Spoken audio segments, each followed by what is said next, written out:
জন্ম কিন্তু এমনি এমনি না, পারপাস অফ লাইফ থাকে। তো ধরো 3টে লেসন আমরা শিখতে নামছি, সেই 3টে লেসন আমরা শিখতে গিয়ে কতজনের সাথে কার্মিক হয়ে গেলাম সেটারও একটা হিসেব আছে। সেই কর্মাকে শেষ করতে আবার আমাদের জন্ম নিতে হয়। ঠিক আছে, তখন কি তুমি যে লক্ষ্যতে জন্মেছো এবং এসেছো সেটা কিন্তু ইউনিভার্স কিন্তু পরীক্ষার জালের মধ্যে ফেলে দেয়। তো যখন তুমি জালটা কেটে কেটে এগোচ্ছ না রাইট দিকে, তখন ইউনিভার্স তোমাকে পাজলটা সরিয়ে দিয়ে হেল্প করে। This is called universal law plus programme. Yes, he is the biggest scientist.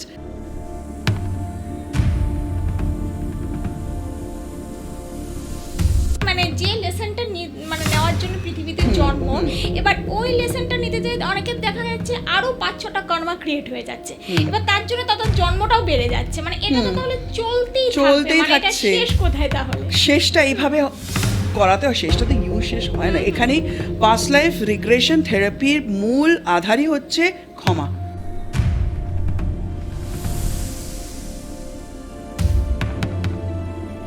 সোলের চাউনি কখনো চেঞ্জ হয় না, বডি চেঞ্জ করি আমরা, কিন্তু চোখের চাউনি সেম। আমরা ওই জন্য পিএলআর এ বলি যে look into the eyes, try to find out who is he or she.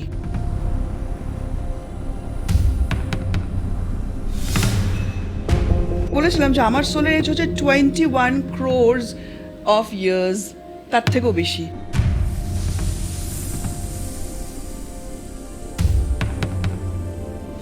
ঝাঁপিয়ে পড়ে ভালো মানে হেল্প করার জন্য, দে আর ওল্ড সোলস। নিউ সোল কখনো পারবে না, কারণ তারা শিখছে।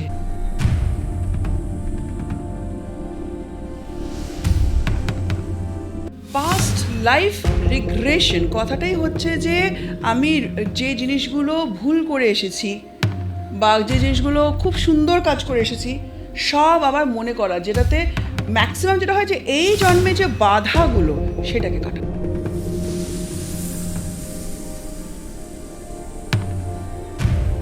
আচ্ছা, এই যে দৈবিক সেশন মানে সেটা চলাকালীন মানে কোনো সোল কি মানে স্থূল শরীর ছেড়ে কি সূক্ষ্ম শরীরে প্রবেশ করে? সবাই ওইভাবেই যায়।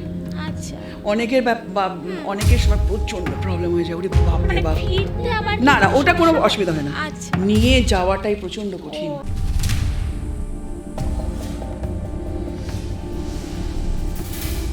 আকাশিক রেকর্ড বলতে কি বোঝায়?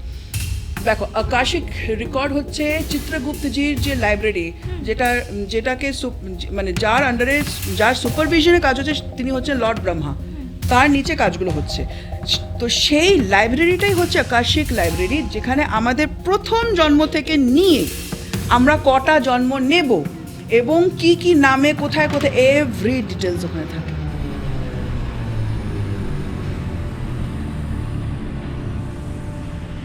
চোখটা বন্ধ করে একটা পদ্ম ফুলকে ভিশনে দেখার চেষ্টা করো। একটা পদ্ম ফুল ফুটে আছে, ঠিক আছে, বা এমনি আধ ফোটা পদ্ম ফুল ধীরে ধীরে ধীরে ধীরে ফুটছে।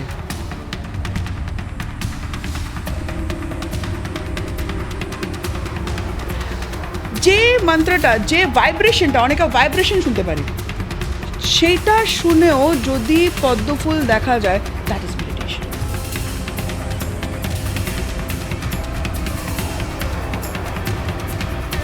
গুরু আপনাকে খুঁজে নেবে, আপনাকে গুরু খুঁজতে হবে।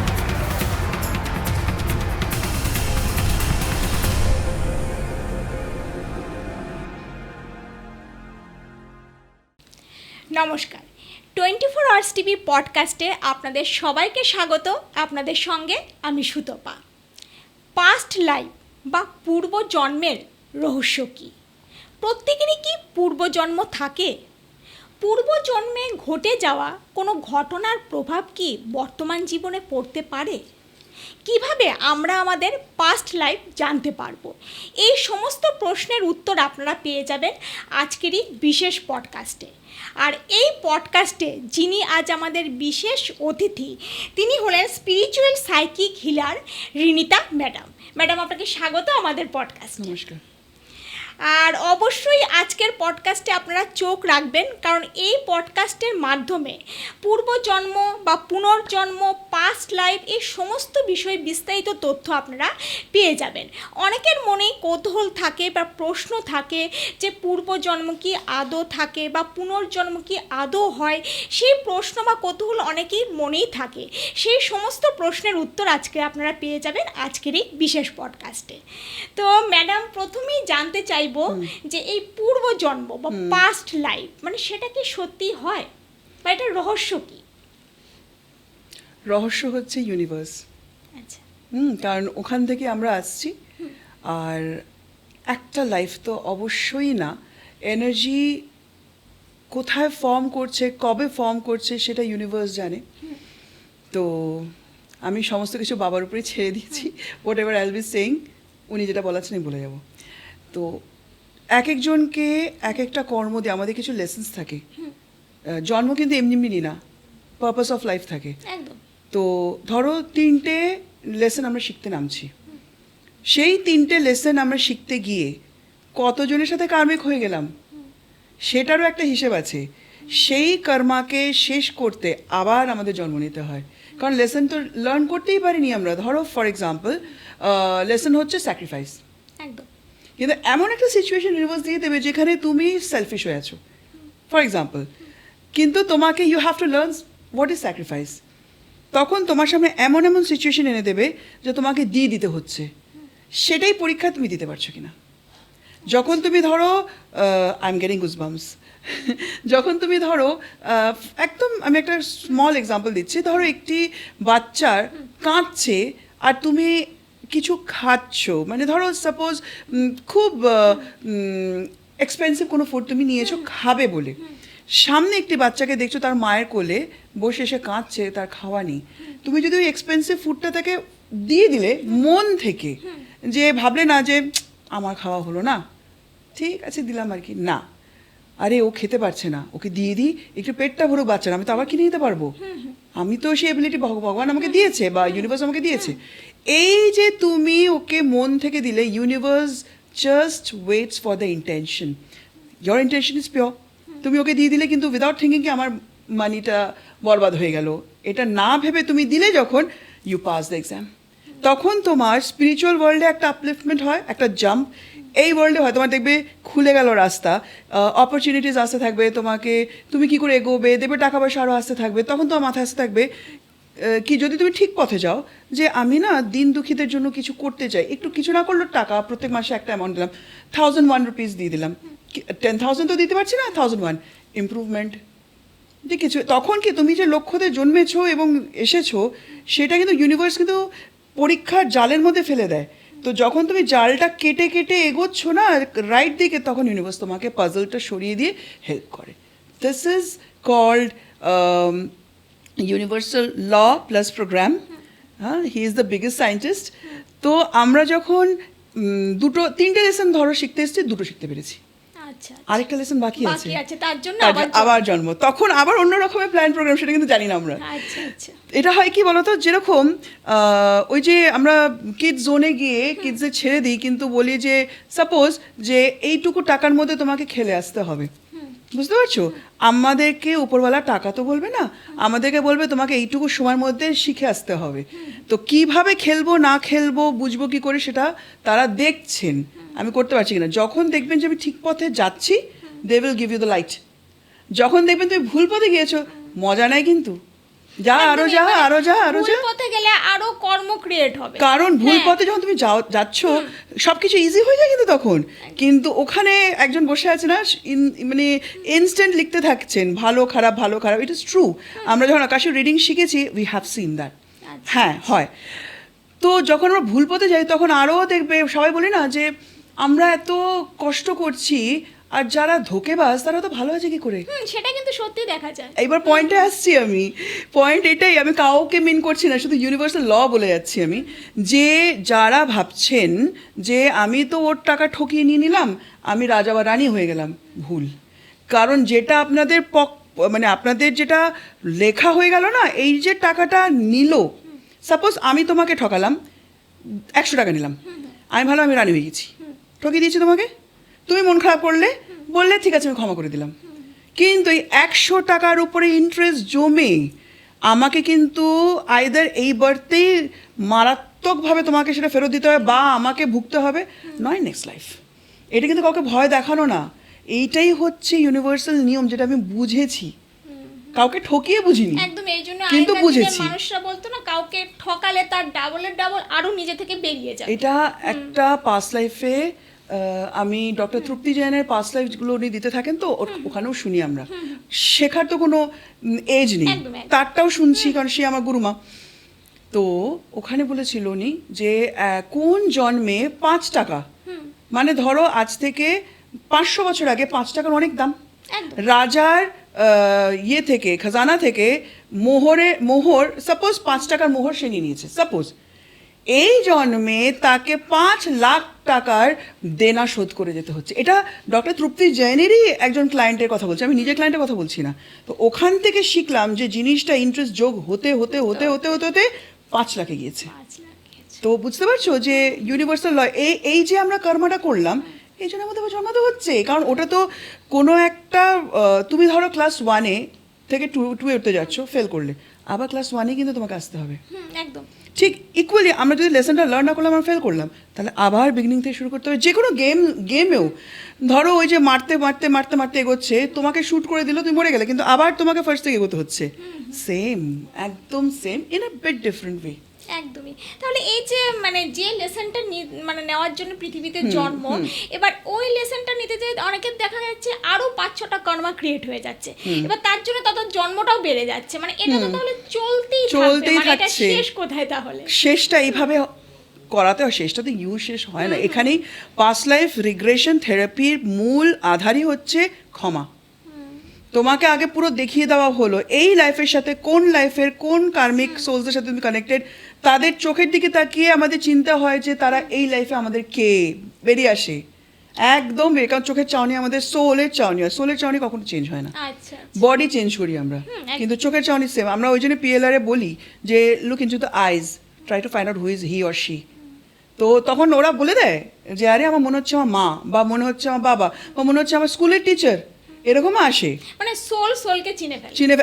দেখবে রাস্তায় তুমি যে যাচ্ছ হট করে, এরকম আমার আগেও হয়েছে, অনেকেরই হয়, কাউকে দেখে মনে হচ্ছে প্রচন্ড চিনি, কিন্তু কোনোদিন কথা বলিনি, তো ওই জন্য জড়তার কথা বলছি না, সোলকে তো চিনে গিয়েছে, বডি চেঞ্জ হয়ে গেছে, ওই জন্য বডি চিনতে পারছে না, কিন্তু এরকম হয়েছে। এবং ছোটবেলা আমার হয়েছে, এসপ্ল্যানেড দিয়ে হাঁটছি, একজনকে দেখে মনে হচ্ছে কোথায় দেখেছি, কিন্তু বের করতে পারছি না কোথায় দেখেছি। তো এখন গিয়ে বুঝতে পারি যে সোলকে চিনতো, কিন্তু বডি চেঞ্জ হয়ে গিয়েছে বলে। আর শোনো, তুমি বাচ্চা রূপে বডিতে আছো, তোমার সোলের যে এজ কত এটা ইউনিভার্স জানে। আমি একটা জায়গায় বলেছিলাম যে আমার সোলের এজ হচ্ছে 21 crores অফ ইয়ার্স, তার থেকেও বেশি। তো আমার একটা মানে normal public we are old souls, normal public হয়েও যদি আমার এতটা বয়স হতে পারে, বডি ইজ নাথিং, তখন মনে আমরা কত বুড়ো হয়ে গেছি। বুড়ো ওখানে বলে না, স্পিরিচুয়াল ওয়ার্ল্ডে বলে ওল্ড সোলস। আর যারা old souls, only they have the ability of being empathetic. Empathy মানে হচ্ছে সিম্প্যাথি না, এমপ্যাথি মানে হচ্ছে কেউ কাঁদছে সেটা দেখে তোমার চোখে জল আসা, তোমার সাথে হয়নি বাট তোমার চোখে জল আসা, তার জন্যে তুমি চলে গেলে, অনেকে আছে না যে ঝাঁপিয়ে পড়ে ভালো মানে হেল্প করার জন্য, দে আর ওল্ড সোলস। নিউ সোল কখনো পারবে না, কারণ তারা শিখছে। আর এই যে টপিকে ছিলাম যে আমরা কর্মা করে ফেলার পর সেটা এন্ড করব কি করে, পিএলআরে আমরা সেই সমস্ত সোলসদেরকে আনাই, আহ্বান করি, তারা আসেনও, এবং কার সাথে কি করা হয়েছে, কোন ইয়ারে, কোথায়, কি রিলেশনশিপ, সমস্ত বের করে তারপরে ক্ষমা চাওয়ানো হয়, কাট দ্য কর্ড করানো হয় উইথ দ্য হেল্প অফ কখনো আর্কেঞ্জেল মাইকেলের সোর্ড দিয়ে, কখনো দেবী মায়ের ত্রিশূল দিয়ে, কখনো লর্ড শিবার ত্রিশূল দিয়ে, এবং আওয়াজ অবধি পাওয়া যায়, ছানাত করে আওয়াজ হয়, যাদের সোল যত হাই তারা আওয়াজও শুনতে পায়। তো এইভাবে কর্মাগুলো যখন কেটে দিলেন বাবা বা যে দেবী দেবতা বা যে সোলসরা, তারপরে আর ক্রিয়েট করা উচিত না, কারণ আমি তো মুক্ত হয়ে গেলাম, শরীরে কিন্তু ফিলিংসটা আসে যে আমি হালকা হয়ে গেলাম। এবং কর্ড একটা দেখা যায় নাভির থেকে অনেকের সাথে কানেক্টেড হয়ে আছে, সেই কর্ডটাকে কেটে দেওয়া হয় by changing the colour of the cord. জিজ্ঞেস করা হয় তুমি কর্ডের কালারটা কি দেখছো, কেউ রেড দেখে, কেউ ধূসর কালার দেখে, কেউ ব্ল্যাক দেখে, সেটাকে গোল্ডেন ডিভাইন ব্রাইট লাইটে টার্ন করিয়ে দেওয়া হয় with the help of divine. কারণ ক্ষমা, ওইটাই হচ্ছে ক্ষমা। তার এক একজনের এক একটা টেকনিক। তো আমি ডক্টর তৃপ্তি জেনের কাছ থেকে এইভাবে শিখেছি, তারপরে বাবার থেকে শেখা। আচ্ছা, প্রত্যেক মানুষেরই কি পুনর্জন্ম হয় না? কিছু স্পেসিফিক মানুষ আছে যাদের আর পুনর্জন্ম হয় না? দেখো, পুনর্জন্ম না হলে তুমি ওল্ড সোল হবে কি করে? আমরা তো সব তাহলে নিউ সোলে ঘুরছি, তাহলে তো কোনো মানে সবাই কর্মা করে বসে আছি, কেউ নেই সলভ করার। ওল্ড সোলস হচ্ছি বলেই আজকে এই জায়গায় আসতে পেরেছি, যাতে যারা মানে পথের পথিক হারিয়ে গিয়েছে তাদেরকে এনে সঠিক পথে চালানো যাবে না বাবার সামনে। এই জন্য I am connected to Lord Shiva. তো আমি অলওয়েজ চাই কি বাবা আপনি ওনাদের পথ দেখান, কারণ they all came from him, will go back to him. তখন কিন্তু মৃত্যুর পরে যারা যে কোম্পানিতে কাজ করে তার বসের কাছে কিন্তু যাবেন না মৃত্যুর পরে যে আমার টাকাটা দিলেন না দিন, রাইট? যাবেন একটা জায়গায়, সেটা হচ্ছে ইউনিভার্সের কাছে। তাহলে এমন কোনো কাজ না করে যাতে ইউনিভার্সের সামনে গিয়ে পা না কাঁপে, এইভাবে থাকতে হয় আমাদের।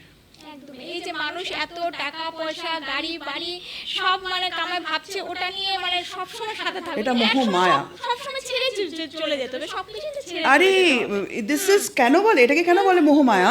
ইটস লাইক আ বাবল, ফাটলো তো সব শেষ। এই ফাটার জন্য আমরা ওয়েট করি, সেটাই হচ্ছে মৃত্যু। ঠিক আছে, অনেকে ফাটলে ভয় পায় যে গিয়ে মরে গেলাম, অনেকে ফাটার জন্য ওয়েট করে যে এই কর্মটা শেষ করতে হবে আমাকে এইভাবে, যারা বুঝে গিয়েছে। আর যারা সেইন্ট সোল, তারা ইচ্ছে করে জন্ম নেন যাতে মানুষকে পথ দেখান। এই যে বললেন না যে মানে কারা জন্ম নিচ্ছে, সেইন্ট সোল যারা ওরায়ন প্ল্যানেট থেকে আসছে বা স্টার সিডস বলা হয় যাদের, তাদেরকে বাবা পারমিশন দেন কি go and spread this piece, spread my knowledge. তখন তারা ইচ্ছে করে কষ্টের লাইফটা নেয় সাই বাবা। একদম। হ্যাঁ, তারপরে আরও বহু এক্সাম্পলস আছে। আমার এখন মাথায় সাই বাবার নামটা এসেছে, তো সাই বাবার নামটা আমি জন্য বললাম। এরকম বহু আছে। আমার নিজের গুরুমার নাম মাতাজি শ্রী নির্মলা দেবী। পায়ে হেঁটে, খালি পায়ে হেঁটে হেঁটে গ্রামের মধ্যে গিয়ে গিয়ে উনি ছড়িয়েছেন জ্ঞান।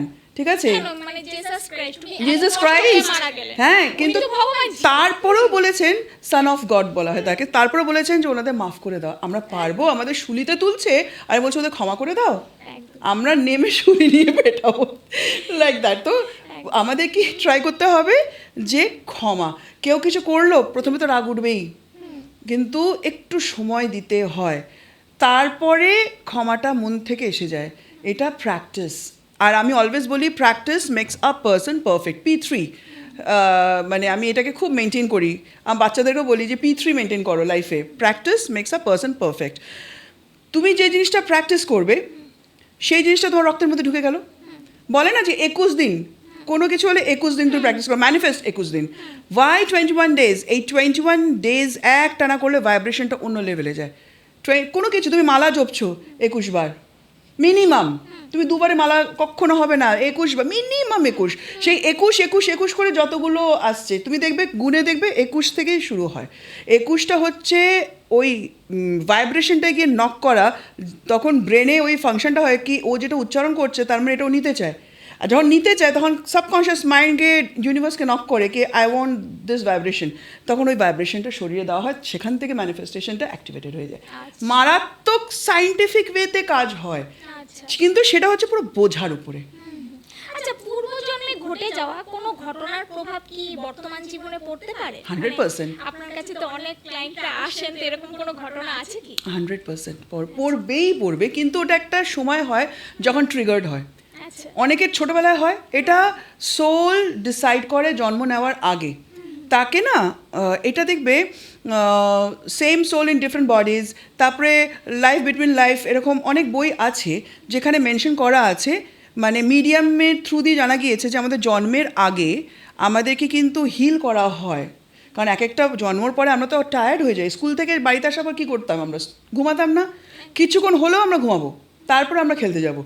জাস্ট লাইক দ্যাট, যেটা বিশাল লাইফ লিড করে এসেছি, সেটা যত বছরই হোক, ওই এনার্জি এক্সচেঞ্জ করি বা এনার্জি নেগেটিভ পজিটিভ যায়নি, মানে সোল তো হাঁপিয়ে যায়, তার জন্য তাকে একটা ডিউরেশন থাকে হিল করা, সেটা it's done by the Angeles.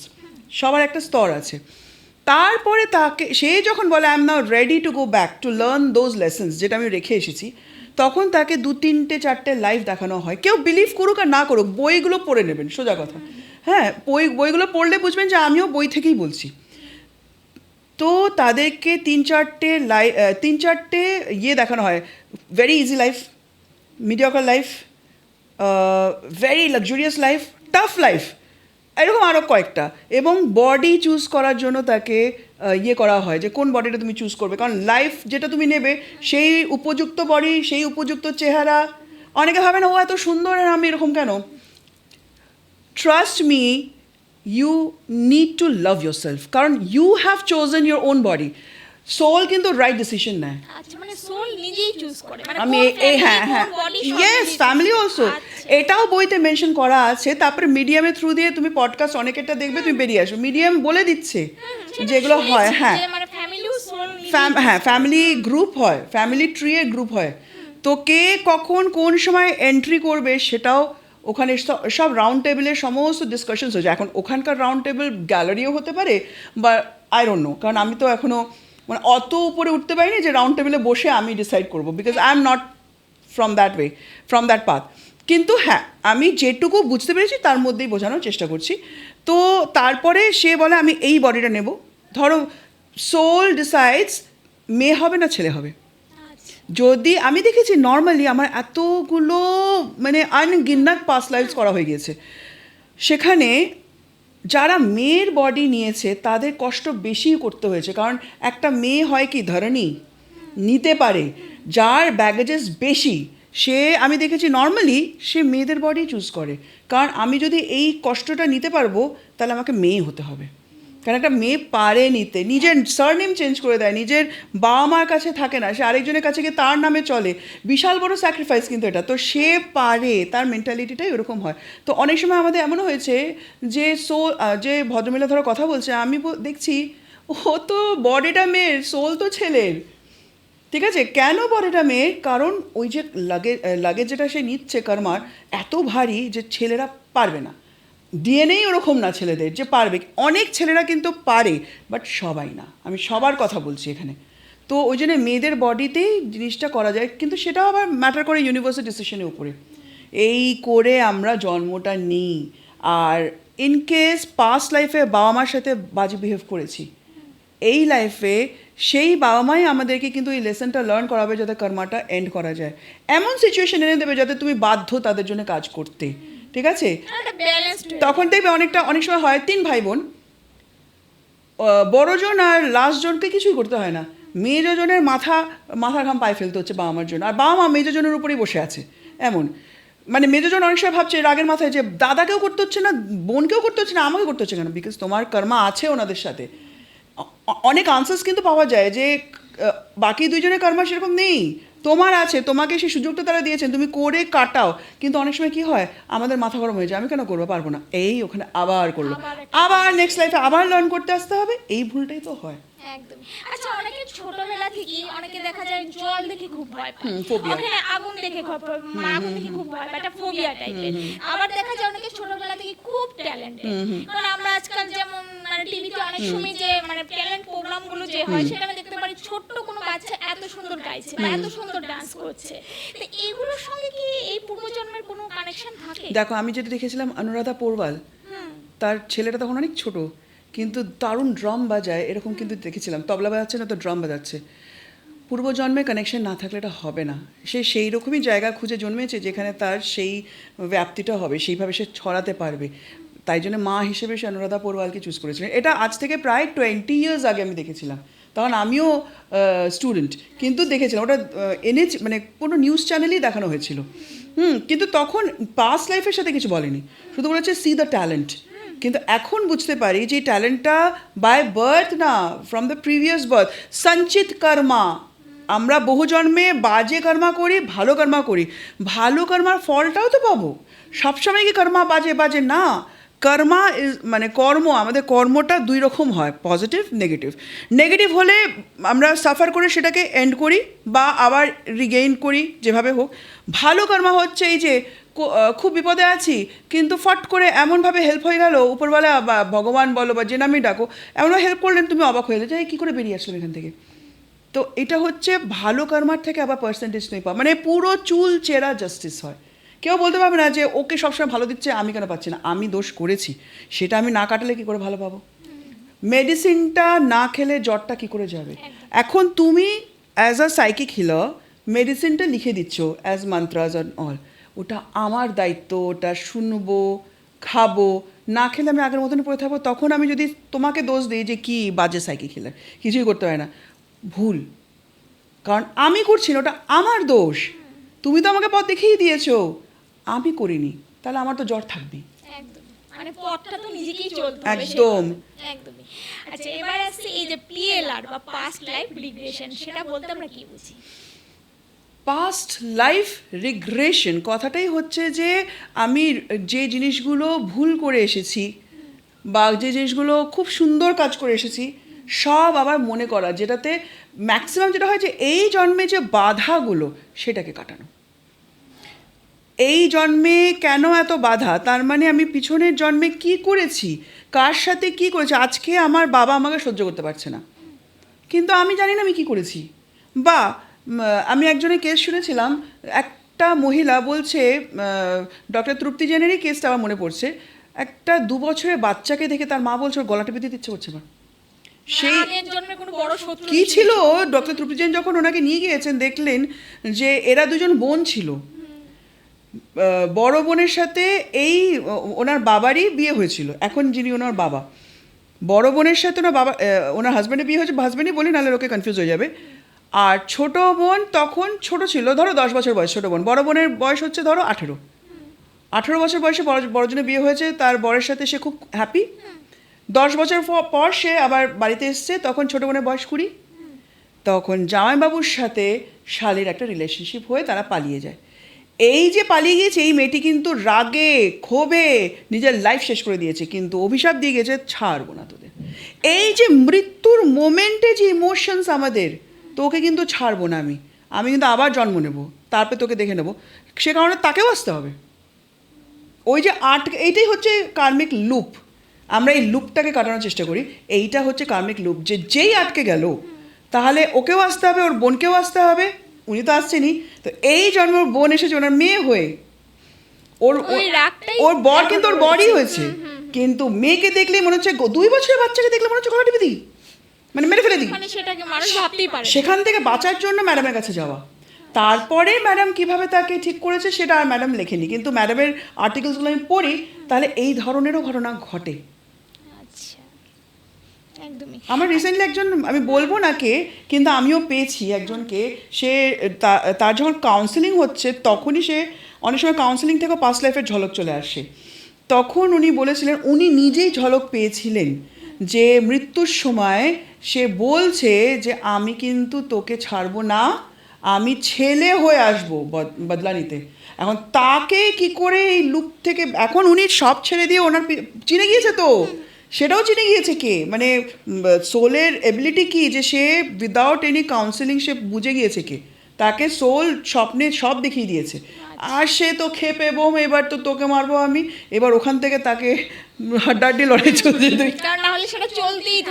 তার মা কান্নাকাটি করছেন, আমাকে ফোন করছেন কাঁদছেন, আমি আবার ওকে ফোন করে বলছি তুমি দেখো মা কাঁদছে, এই সেই ওই, তুমি আমার কথাটা শোনো।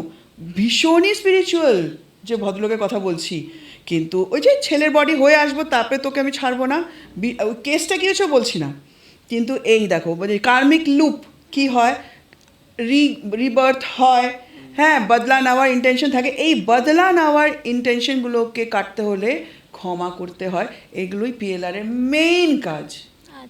মানে গল্প দেখালাম তা না, মেইন কাজ হচ্ছে মূল আধারটা কি, ক্ষমা, মানে কর্মটা শেষ করতে। এবং তুমি সহজে ক্ষমা করতে পারবে না, কিন্তু ওখানেও তোমার রাগ থাকবে, সোলেরও রাগ থাকতে পারে, সেইটাকে কন্ট্রোলে করে। তো সেই জন্য আমি সবসময় বাবাকে ইনভোক করি, বাবার সামনে সমস্ত কিছু হয়। কেউ বাবাকে দেখতে পায় তার সোলের লেভেল যেরকম, কেউ বাবাকে ফিল করে, কেউ বাবার আওয়াজ শুনতে পায়, এক একজন এক এক রকম, আমি বলবো না একদম সবাই দেখতে পাচ্ছে, কেউ ত্রিশূল দেখতে পায়, কেউ বাবার নীল আভা দেখতে পায়, এটা বাবা জানেন যে কার সোল কত দূর অবধি আমাকে দেখতে পাবে। আমি তো চেষ্টা করে যাই, কিন্তু আমার কাজ পারফেক্ট ওয়েতে করার চেষ্টা করি, তাও বাবার কৃপায় বাকিটা বাবা বুঝে নেন। অনেক সময় শ্রীকৃষ্ণ চলে আসেন, কি করে বুঝি? শ্রীকৃষ্ণ হচ্ছে বিগেস্ট থেরাপিস্ট সব কিছুতে, কিন্তু হি is the master of everything. তো এমন হয়েছে, আমারই একটা কেস এমন হয়েছে, ভদ্রমহিলাকে নিয়ে তার একটা জন্মে গিয়েছি, but it was day time. আমি দেখলাম শ্রীকৃষ্ণ বাঁশি দিয়ে ফুক করলো একটা, রাত হয়ে গেল, জন্মটা চেঞ্জ হয়ে আরেকটা জন্মে চলে এসছে, যেখানে উনি একটা ছেলে। মানে কি, যতটুকু দেখেছি ওই অবধি দেখো, বাকিটা এই জন্ম থেকে দেখো, এইভাবে কোরিলেট করে then we join the dots and then we come to a conclusion যে আর ভদ্রমহিলাও দেখছে তো, একা আমি না, যে ভদ্রমহিলা এসে উনিও দেখছে। আরে আমি তো রাত্রে দেখছি, আর আমি বলেছি আমিও তো দেখছি, আপনি ছেলে এখন? বলে হ্যাঁ আমি তো ছেলে, আমি তো বুট পরে আছি। মানে এইভাবে হেল্প করা হয়, বিকজ তারা জানেন কতটুকু, সব জন্ম কিন্তু দেখানো হয় না, এই জন্মে কোন জন্মের সাথে কর্মা লিঙ্কড সেইটুকু দেখানো হয়, সেইটুকু ক্লিয়ার করা হয়, সেখান থেকে বের করা হয়। আচ্ছা আচ্ছা, তো এই পিএলআর পদ্ধতিটা কি, মানে কিভাবে আপনার কাছে কোনো ক্লায়েন্ট আসলে মানে কিভাবে করানো হয় সেটা? দেখো, শুধু ক্লায়েন্ট আসলে হবে না, আগে আমি তার কাউন্সেলিং করি ওভার দ্য ফোন, কারণ body purification is very important. বলে না বডি মাইন্ড অ্যান্ড সোল এক হতেই হবে, না হলে হতে পারবে না। কারণ থ্রু মেডিটেশন আমাদের একটাই কাজ থাকে, বডি মাইন্ড অ্যান্ড সোলকে এক করা, তবে গিয়ে আমাদের হায়ার সেলফের সাথে আমরা কানেক্টেড হই, তারপরে গিয়ে ডিভাইনের সাথে।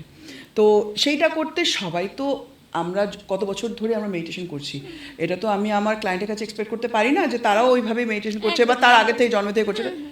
তাদের যখন প্রবলেম হয়েছে তারা তখন এসছে, কিন্তু তাদের শরীরটাকে আমাকে যথেষ্ট চেষ্টা করে ওই লেভেল অবধি চেষ্টা করি, বাবার উপরে ছেড়ে দিই, কিন্তু চেষ্টা করি যে বাবা please help her or please help him.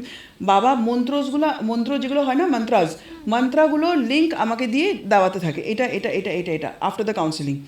বাবা মন্ত্র শুধু না, অনেক ঘটনাও ওনাকে বলিয়ে দেন। উনি বলেন বাপরে তুমি জানলে কী করে, তুমি বলছো কী করে, তুমি এটা বললে কেটা, এই এই এই আচ্ছা, আমাকে তো বাবা বলছেন, আমি তো নিজে কিছু বলছি না, যেটা দেখাচ্ছেন ভিশনে আমি একটু বলে যাচ্ছি, ডিকোড করে বলে যাচ্ছি।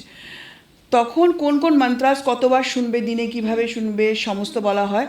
আচ্ছা, এইভাবে রেমেডিগুলো দেওয়া হলো, তারপরে এটা বলা হয় যে টেক ইউর টাইম, যখন ভিতর থেকে ইনার ভয়েসে শুনতে পাবে যে নাও আই এম রেডি, তখন তুমি প্রিয়া যিনি আমার সাথে কাজ করেন তাকে তুমি নক করবে, ডেট অ্যান্ড টাইম নেবে, তারপরে আসবে ফর দ্য আমি পিএলআর বলি না এখন আর, বাবা ওই পিএলআরকে দৈবিক সেশন নামে করে দিয়েছেন, কারণ সমস্ত তার সামনের যে সেশনগুলো হচ্ছে ওটা তো দৈবিক সেশনই। তো ওই জন্য ভিতর থেকে আওয়াজটা দেওয়া মানে ইউনিভার্সের আওয়াজটা আসা, যে ইউনিভার্স বলে দেয় নাও ইউ আর রেডি, তো take the appointment and then কাম।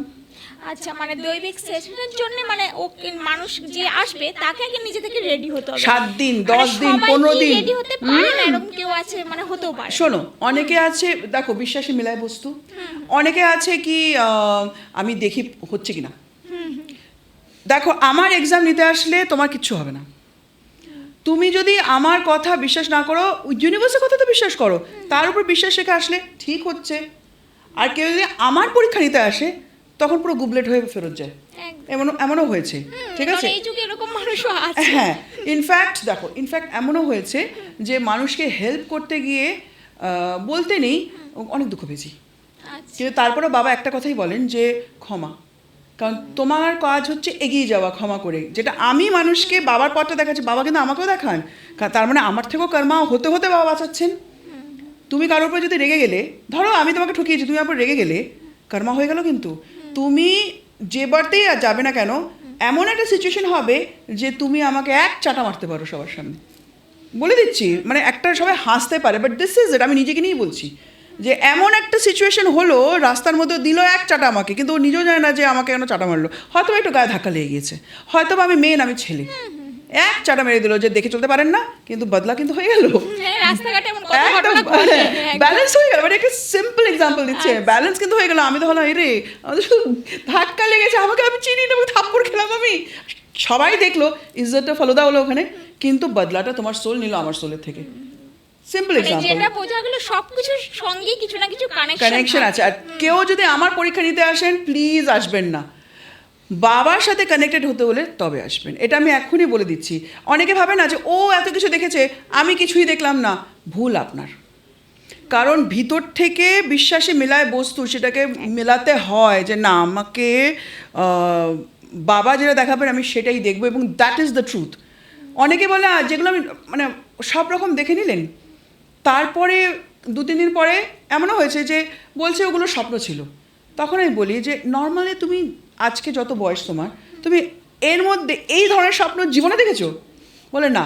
আমি তাহলে ওটা স্বপ্ন ছিল না, ওটা সাবকনশিয়াস মাইন্ডে তুমি গিয়েছিলে, বাবার রিলমে গিয়ে যা দেখেছো দেখবে, তুমি কালকেও দেখতে পাবে না, তুমি আজকেও দেখতে পাবে না। নিজের থেকে চেষ্টা করো, দেখো তুমি পারো কিনা, যদি পারো তো জানাবে।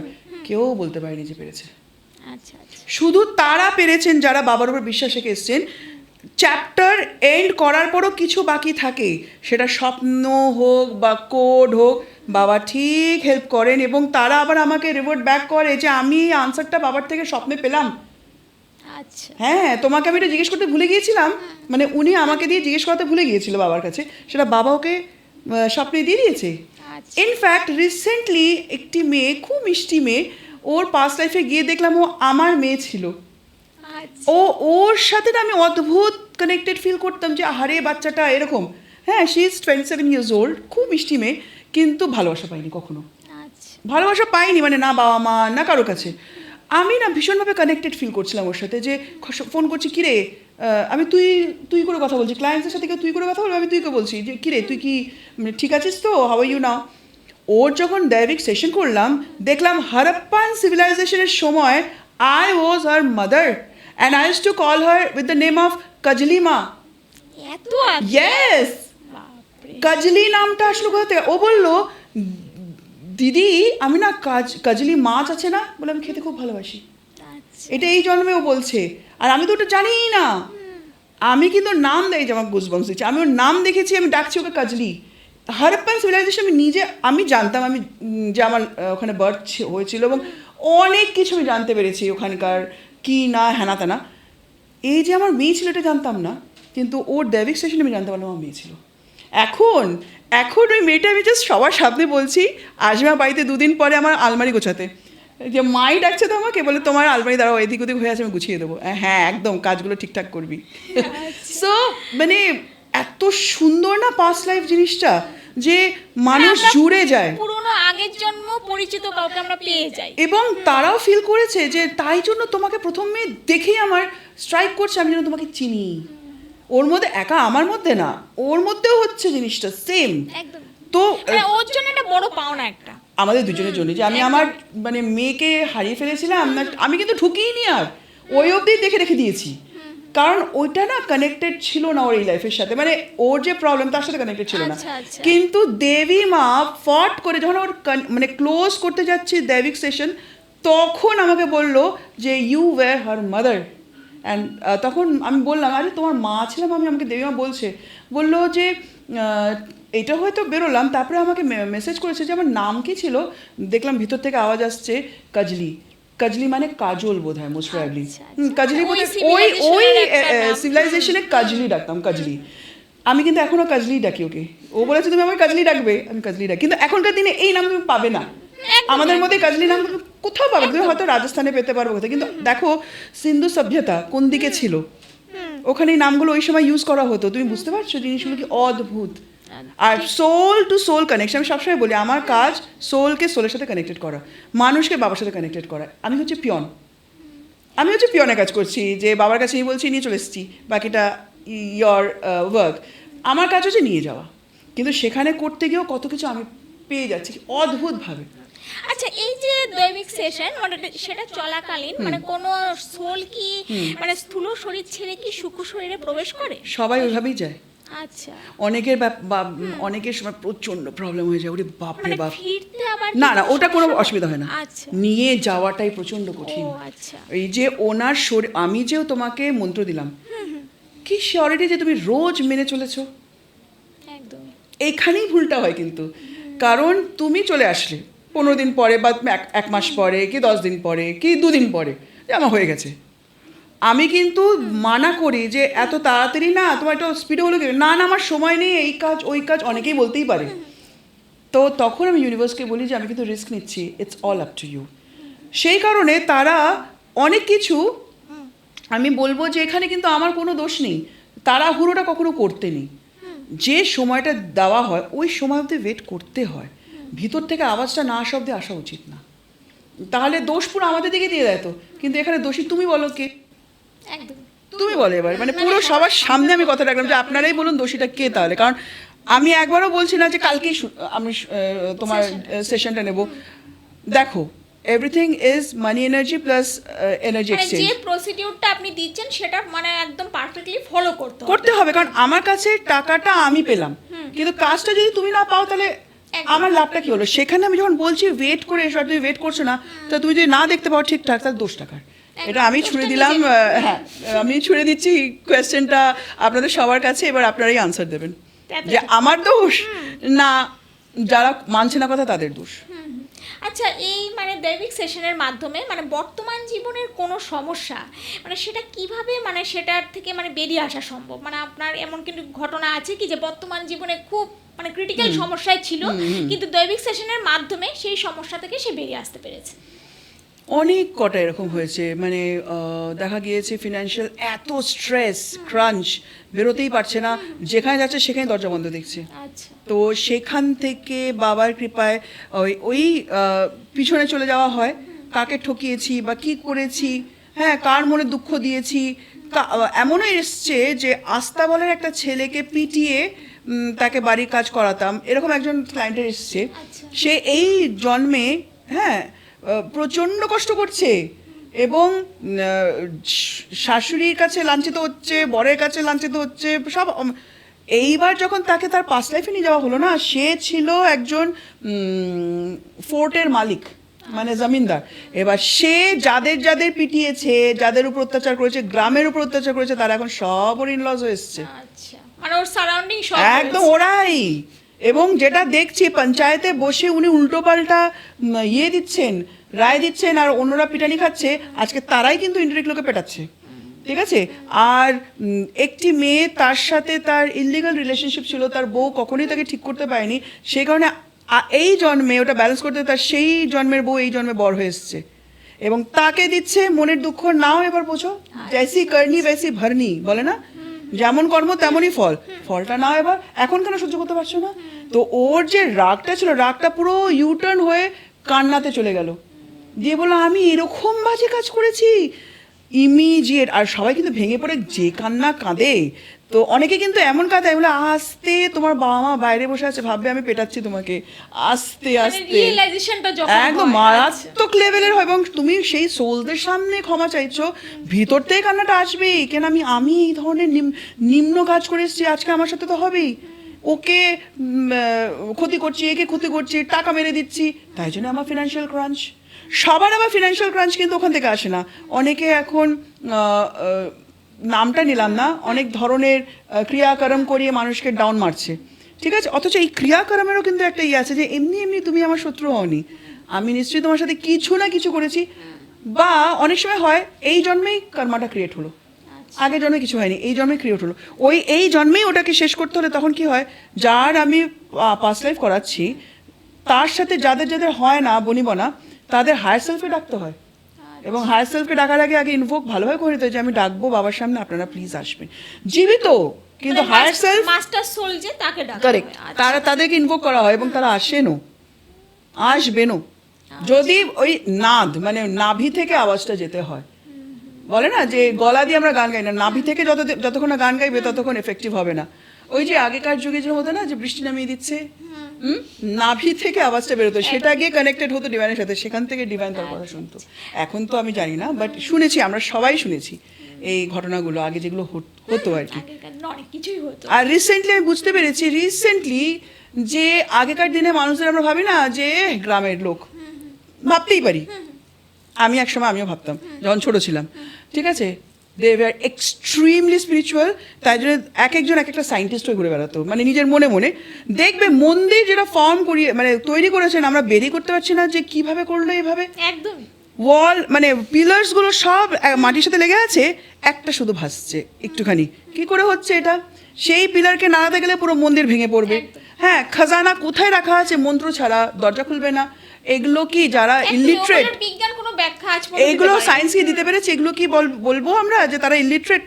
আমরাই ইলিটারেট, যে আমরা এখন পারি না। না, এটা ঠিকই, আগেকার যুগ কিন্তু আমাদের থেকেও অ্যাডভান্স ছিল, অ্যাডভান্স অনেক ছিল advance ছিল। বলেই দেখো হারাপ্পা বা মহেঞ্জোদারো এখনো ওই যে সিভেজ আর একটা সিস্টেম, গোটা আস্ত পাহাড় কেটে একটা মন্দির তৈরি হয়েছে। আপনি ভাবুন, কৈলাস আগেকার দিনে তো টেম্পল। ছিল না, ক্রেন ছিল না, কিছু ছিল না, কিভাবে করবে? কোথাও পাথরের চিহ্ন পাওয়া যায়নি যে এক্সট্রা পাথর পড়ে আছে, কিন্তু কৈলাস টেম্পল আমরা সবাই জানি কি এক মানে মাস্টারপিস, হ্যাঁ না? তারপরে যেটা বলতে যাচ্ছিলাম, তারা আমি একটু কিন্তু হারিয়ে যাই ফট করে। হ্যাঁ, তারা এই যে খাজানা লুকিয়ে রাখতো, হ্যাঁ, সেই খাজানা পেতে গিয়ে এখনকার মানুষের দম ফেটে যাচ্ছে। কত মন্দির আছে তার গুপ্তধন মানে পেতেই পারিনি, পেতেই পারিনি এখনো। মানে ট্রাই করতে গেলে দেখা যাচ্ছে মারা যাচ্ছে বা কিছু হচ্ছে, মানে ওই কাজটা বিফলে যাচ্ছে। তাহলে এই ধরনের মানুষেরা কোন লেভেলের সায়েন্সকে বুঝতো? এইখানে বসে বলে দিচ্ছে স্টার্স অ্যান্ড কনস্টেলেশনস আর প্ল্যানেটস আর এইভাবে। ওই যে একটা ঘটনা হয়েছিল না, যে ব্রহ্মদেবের কাছে এক রাজা তার মেয়েকে নিয়ে এসেছিলেন ফ্লাই করে বিমানে, যে তার মেয়ের সঠিক পাত্র পাচ্ছেন না, মেয়ে এত গুণী, নামটা ভুলে গিয়েছি। 20 মিনিট ব্রহ্মদেবের শুনেছি আমি ঘটনাটা। ইয়েতে রাজসভায় ছিলেন। তারপরে পৃথিবীর লোকে অনেকগুলো যুগ 1 লাখের উপরে, 1 লাখ বছর না কত বছর পার হয়ে গিয়েছে, কতগুলো যুগ পেরিয়ে গিয়েছে। তারপরে দেখা গেল যে তার শ্রীকৃষ্ণের দাদা বলরামের সাথে বিয়ে হয়েছিল। তো ওনারা সত্যযুগের থেকে বিলং করতেন। 20 মিনিট শুধু ব্রহ্মদেবের সভাতে ওয়েট করেছিলেন। হ্যাঁ, এখানে লাখ লাখ বছর পেরিয়ে গিয়েছে। তাহলে ব্রহ্মলোকের সময় আর এখানে সময় করে same তাই না, জন্য বলে আলাদা। যে ইউনিভার্সের মধ্যে কোনো সময় নেই, কারণ সময়ের কোনো মানে আমরা ক্যালকুলেটই করতে পারবো না যে আমাদের সাথে কিভাবে মিলছে। কিন্তু এই যে গিয়েছিলেন ফিরলেন, দিস ইজ কি বলবো, মানে বলে না যে একটা ইউনিভার্স থেকে তুমি আরেকটা ইউনিভার্সে গেলে সেখানে ফিরলে, তাহলে আমরা কিরকম উন্নত ছিলাম তখন, একদম। কোন লেভেলে উন্নত ছিলাম যে আমি গিয়ে আনসার নিয়ে ফিরছি। আমি কোন লেভেলে স্পিরিচুয়াল, যে আমি ব্রহ্মদেবের কাছে যাচ্ছি আনসার মানে খুঁজতে। দৈব শক্তিটা এতটাই ছিল আনসার মানুষের খুঁজতে মধ্যে। কার কাছে যাচ্ছি? ব্রহ্মদেবের কাছে। তাহলে আমি নিজে কিরকম, কতটা নিজেকে সৎ রেখেছি এবং কোন লেভেলের আমার সোল। তুমি সত্যযুগে বলতে পারো না যে নিউ সোল বা ওল্ড সোল, ওইটা ওই রকমই ছিল তখনকার মানুষেরা বা সোলসগুলো, হ্যাঁ, পবিত্র। এইটাতেই তো বোঝা যাচ্ছে যে আমরা কতখানি সায়েন্টিফিক্যালি হাই ছিলাম একদম। By our thoughts. এখন আমরা কত কষ্ট করে যাচ্ছি, একদম। তাও পৌঁছতে পারিনি ঠিকঠাক। আর ওনারা এই গ্যালাক্সি থেকে ওই গ্যালাক্সি, ওই গ্যালাক্সি থেকে ওই গ্যালাক্সি হয়ে আবার ফিরছেন। একদম একদম সো এটাই হচ্ছে সিম্পল আনসার। একদম। আর বলছি, এই মানে ডক্টর তৃপ্তি জেন আপনার পাস্ট লাইফ সেশন করেছিলেন, যেটা আপনি বলেছিলেন, তো তার অভিজ্ঞতা যদি একটু বলেন আমাদের। মারাত্মক। অ্যাকচুয়ালি আমার বাবা যখন চলে যান না, তারপর আমি বাবা তো মানুষ বলতে পারে প্যারানর্মাল অ্যাক্টিভিটিস, কিন্তু নিজের লোকেরটা না ভয় লাগে না তখন। প্যারানর্মাল অ্যাক্টিভিটিস হলেও ভয় লাগে না। না, একদম। তখন আমরা বোঝার চেষ্টা করি যে কী বলতে চাইছে বাবা। তো আমি খুব বোঝার চেষ্টা করছিলাম যে বাবা কী বলতে চাইছে, কিন্তু বুঝতে পারছিলাম না। বাট মারাত্মকভাবে বাবা তার প্রেজেন্স ফিল করিয়ে যাচ্ছিল আমাদের বাড়িতে। হ্যাঁ, তখন আমার মাথায় কোথার থেকে আসলো, আমি তার 1-2 বছর আগে না রাজ পিছলে জনমকে আমি দেখতাম। আমার বড়টা তখন ছোট, তো ইউটিউবে দেখবে এখনও এনডিটিভিতে আসতো, ওটা ওই এপিসোডসগুলো দেয়, এখনও দেয়, মানে তুমি সার্চ করলে পেয়ে যাবে। ওটা দেখতে দেখতে আমার মানে বাবা চলে গিয়েছে 2019-এ, আমি 2016-17-তে দেখতে দেখতে ভাবতাম এটাও কি সম্ভব। দেখো আজকে যে আমি ওই কাজটাই করছি, এটা ওই সময় কিন্তু আমি জানতাম না যে আমিও আসছি এই ফিল্ডে, আমি জানতাম না। আমি ভেবেছিলাম এটাও কি সম্ভব। ঠিক আছে, তারপরে বাবা চলে যাওয়ার পর মাথায় আসলো বাবার সাথে কথা বলতে হবে। ট্রিগার্ড হলাম আর কি, যে বাবা আনডান কি ওয়ার্ক ছিল যেটা বাবা আমাকে বলতে চাইছে কিনা আমি বুঝতে পারছি না। তারপরে ডক্টর তৃপ্তি জৈনকে আমি মেসেজ করি, তো শি জাস্ট আস্কড মি কি হোয়াট ইউ ওয়ান্ট। তো আমি লিখেছিলাম I want to talk to my father. বাস, আর কোনো আনসার দেননি উনি। জানুয়ারিতে ওনার ওখান থেকে আওয়াজ আসে মেসেজ যে I am coming to Kolkata, এই ভেনিউ, তো you have to pay this much, তো এখানে সেশন হবে, তো if you are interested you can get in touch with us. তো আমি তো ওয়েটই করছিলাম যে আমাকে যেতে হবে। তো গিয়েছি, 16 জনের একসাথে 5 লাইফ হয়েছিল। ম্যাডাম পার্সোনাল সেশনস নেন, কিন্তু এটা আমাদের গ্রুপে হয়েছিল, আমরা গ্রুপে গিয়েছিলাম। তো কলকাতাতেই এসেছিলেন ম্যাম, সেনেটর হোটেল আছে না, সেনেটর হোটেল, ওখানে। তো ওদের যে বড় কমন একটা রুম হয় না, গ্যালারি মতন বড়, ওইখানে আমাদের হয়েছিল। আমাদেরকে বলে দিয়েছিল কুশন নিয়ে আসবে, কারণ শুতে হবে তোমাদের মাটিতে। আমাদের তো মাটিতে ওই যে বিছানার মতন বিছানার চাদরও নিয়ে গেছিলাম আমার মনে আছে। হ্যাঁ, তো ওখানে তো কার্পেট পাতা, তার উপরে চাদর পেতে কুশন, আর কুশনটা বলে দিয়েছিলাম এমন যে যাতে ঘাড়ে ব্যথা না লাগে, কারণ চক্রাসগুলোকে অ্যালাইন থাকতে হয়। এখন আমরা সেটা বলি যে যখন করাই তখন বলি যে একদম বাচ্চার একটা বালিশ দিয়ে দিই যদি কারো ঘাড়ে প্রবলেম থাকে, তো না হলে পুরো স্ট্রেট যাতে শোয়। চক্রা ব্যালেন্স অ্যালাইন্ড না হলে তোমার সোলের সাথে আমি নিয়ে যেতে পারবো না তোমাকে। সোলের সাথে মানে নিজেরও একটা তো কন্ট্যাক্ট আমাদের করতে হয়, মানে কানেক্টেড হতে হয়, ওটাই তো করতে পারবো না। যদি চক্রাস এরকম এরকম থাকে তাহলে তোকে কী করে বের করবো আমি? তখন আমি ম্যাডামের ইয়েতে 2 দিন আমরা গিয়েছিলাম, আমার ওখানে ম্যাডামের কাছে আমি শেখা ওখান থেকে শুরু। তারপরে আমি বিভিন্ন ইনস্টিটিউশনে শিখেছি, কিন্তু ম্যাডাম আমাদেরকে আমি 4টে থেকে 5টা আমার পাস্ট লাইফ দেখেছিলাম, যেখানে একটা লাইফে আমি নিজের বাবাকে নিজের মেয়ের রূপে দেখেছি। হ্যাঁ, সেখানে আমি জয়সলমেরে, রাজস্থানের জয়সলমেরে আমি জমিনদার ছিলাম। সেখানে আমার মেয়ে ছিলেন আমার বাবা, তার নাম ছিল চম্পা। নামগুলো খেয়াল করবে।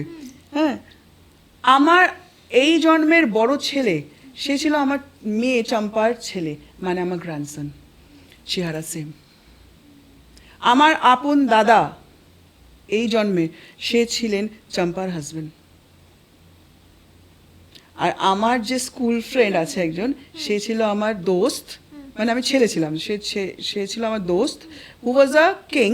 তার ছেলের সাথে ছোটবেলায় আগে কথা হতো না যে তোমার মেয়ের সাথে আমার ছেলের বিয়ে দেবো, তো ওইটা হয়েছিল। আচ্ছা, সে কারণে ছেলে হচ্ছে প্রিন্স। এই জন্মে কিন্তু আমার দাদা খুব সুন্দর দেখতে। আচ্ছা, বুঝতে পারবে ওর অরাই ডিফারেন্ট, কারণ সোল তো নিজের অরাটা নিয়েই আসে, ভীষণ অন্যরকম দেখতে, সবার সাথে মেলে না। কিন্তু ছেলেটি একটা মেয়েকে ভালোবাসতো। তখনকার দিনে কি বাবাকে তো বলতে পারছে না যে আমি একে বিয়ে করবো না, আমি ওকে বিয়ে করবো, বাবা তো অলরেডি ঠিক করে রেখেছে। যখন আমি দেখলাম যে ওই যে আমার মেয়ের হবু জামাই সে একটা জায়গায় গিয়েছে, আমি দেখতে পাচ্ছি কিন্তু একটা জায়গায় গিয়েছে কার সাথে কথা বলতে, দেখলাম যে যে মেয়েটিকে ও বোঝানোর চেষ্টা করছে সেই মেয়েটি হচ্ছে এই জন্মে ওর বউ, মানে আমার বৌদি। ওই জন্মে মিলন হয়নি, ওই জন্য এই জন্মে আবার এসছে, আর এই জন্মে মিলন হয়েছে। এবং মেয়েটির যে বাবা সে হচ্ছে ওর শ্বশুরমশাই এই জন্মেও, কিন্তু ওখানে হচ্ছে পাগড়ি পরে আছে। হ্যাঁ, আর মেয়েটিকে দেখলাম যে যখন এই ছেলেটি বলল যে আমি তোমাকে বিয়ে করতে পারবো না, মানে এটা কিন্তু তুমি টেলিপ্যাথিতে হয়, সব টেলিপ্যাথিতে হচ্ছে, মানে তুমি বুঝতে পারবে না কি বলছে, কিন্তু তুমি বুঝে যাবে, মানে শুনতে পাবে না বাট বুঝে যাবে। বলছে যে আমি তোমাকে বিয়ে করতে পারবো না কারণ বাবা এটা ঠিক করে রেখেছে, বাবাকে না বলতে পারছি না। তো না কাপড়টা দিয়ে মুখটা ঢেকে নিয়ে কাঁদছিল। ঠিক আছে, তারপরে ইনসিডেন্ট আর বলবো না, কারণ সেটা বলা যাবে না, it's very very very very personal. কিন্তু এই জন্মে দেখো, যেহেতু আমার কারণে এই জিনিসটা হয়েছিল যে ছেলেটি ভালোবাসা পেল না, দেখো এই জন্মে আমি কিন্তু ওদের বিয়ের সময় ওদের মানে দাদাভাইয়ের যে ওয়াইফ মানে আমার বৌদি, তাকে কিন্তু আমি আগলে রেখেছিলাম। আই রিমেম্বার কি হয়তো আপনার জন্য এই জন্য বিয়েটা হলো, আমার জন্য হলো না, বাবা মাই ঠিক করেছিল, ওর অ্যারেঞ্জ ম্যারেজ। কিন্তু কেউ বুঝতে পারতো না যে ননদকে আর নতুন বউকে মানে এই ধরনের রিলেশনশিপ, মানে ওই যে পশ্চাতাপ। কিন্তু আমিও জানতাম না যে আমার যে বন্ধুর ছেলে তার কিন্তু আরেকজনকে ভালো লাগে, এটা আমিও জানতাম না, তো দোষ আমার ছিল না।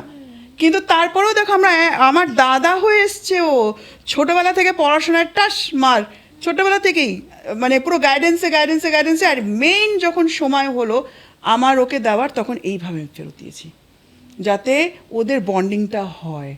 আমি বলবো না যে আমার জন্য হয়েছে, কিন্তু আমি চেষ্টা করেছি গুড ভাইব্রেশনস দিতে যাতে ও হ্যাপি থাকে। So this is the way I have given back the good karma. ও যে কষ্ট পেয়েছিল যে হ্যাঁ বলতে হচ্ছে আমাকে ওনার মেয়েকে বিয়ে করার জন্য, সেই মেয়েও এসছে এই জন্মে আমার বাবা, সেই জন্মে ওর ওয়াইফ ছিল। তাহলে বুঝতে পারছো, সোল কোনো জন্মে তোমার মা, তোমার বাবা, তোমার স্ত্রী, বুঝতে পেরেছো? মানে এমন এমন জিনিস যে তুমি নিতে পারবে না।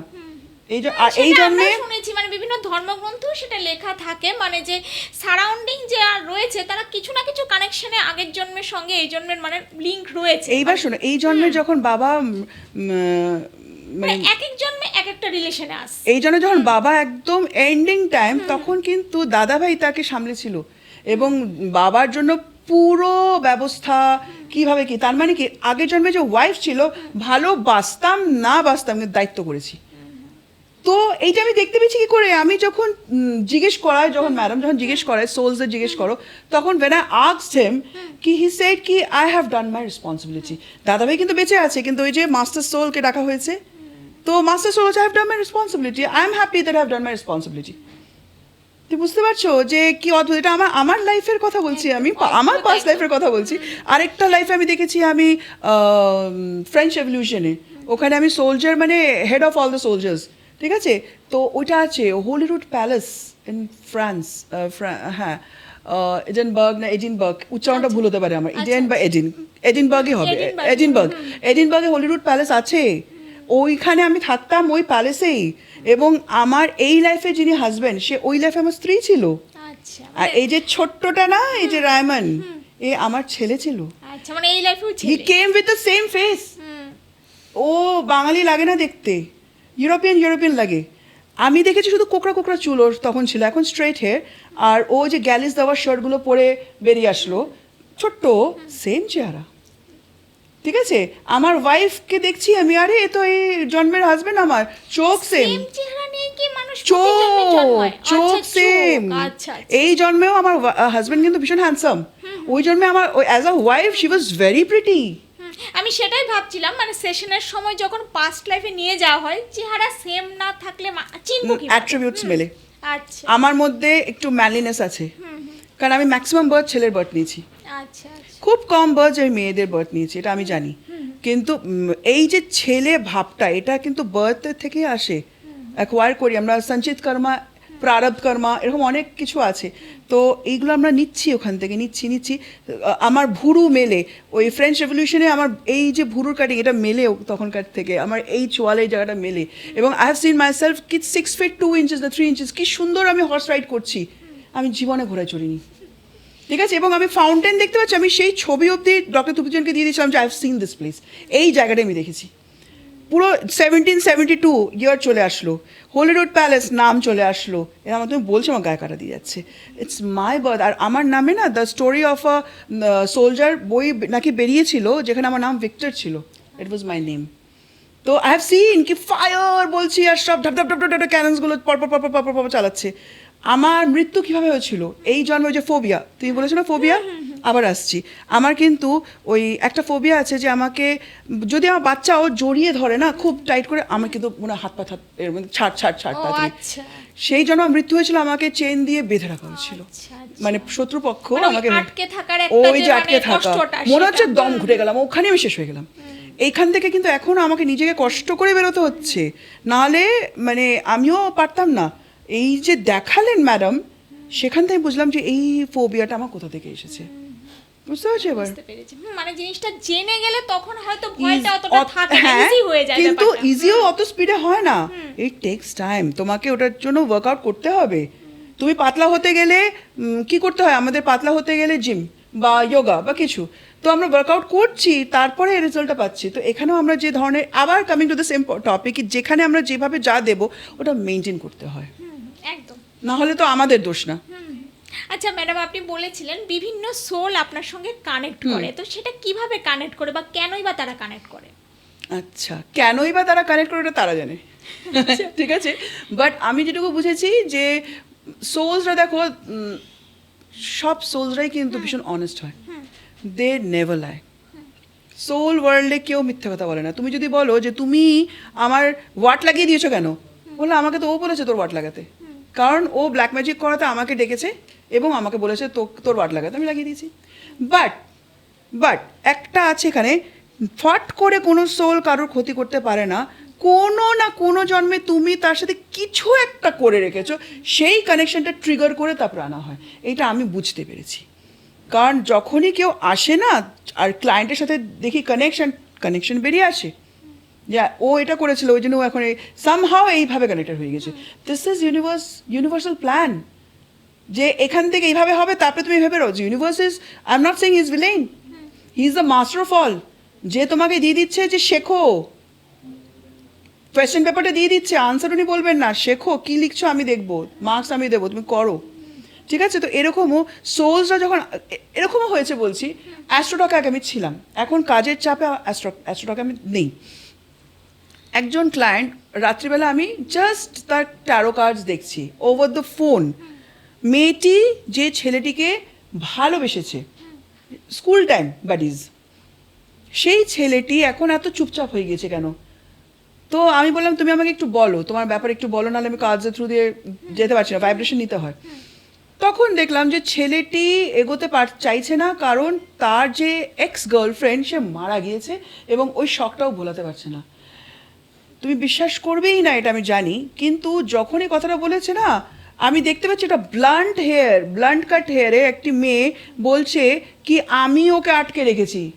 মেয়েটি বলছে, এবং তার ভাষা যেটাই হোক, সোল ওয়ার্ল্ডের টেলিপ্যাথি দিয়ে কথা হয়, আমাকে বলছে আমি ওকে আটকে রেখেছি, আমি যেতে দেবো না, আমি মারা গিয়েছি, 1 মাস হয়েছে অ্যাক্সিডেন্টে, ও কী করে একজনকে লাভ ইউ বলে? আক্রোশ যে আমি মারা গিয়েছি, তুই দুঃখ করছিস না, তুই আরেকটা রিলেশনে চলে গেলি। আবার এই মেয়েটি ওকে আগলিয়ে রাখার চেষ্টা করছে, ওটা আরও ভয়ঙ্করী হয়ে যাচ্ছে ওই যে সোলের জন্য, যে who are you, he is my boyfriend, who are you. এই জন্য এই মেয়েটির কাছে ছেলেটি আসতে পারছে না, এই মেয়েটিও লাফাচ্ছে, এও লাফাচ্ছে যে কিছুই হচ্ছে না, তাহলে আমরা ভেঙে বেরিয়ে যাই।